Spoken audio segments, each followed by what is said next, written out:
ब्रह्ममुरारिसुरार्चितलिङ्गं निर्मलभासितशोभितलिङ्गम्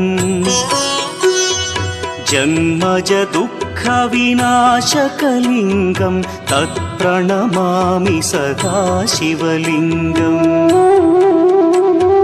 देवमुनिप्रवरार्चितलिङ्गं कामदहन करुणाकरलिङ्गम्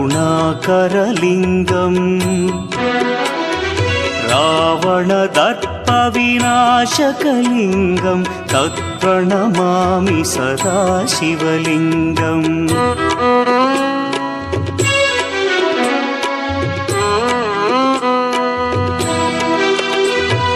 सर्वसुगन्धसुलेपितलिङ्गं बुद्धिविवर्धनकारणलिङ्गं सिद्धसुरासुरवन्द्यं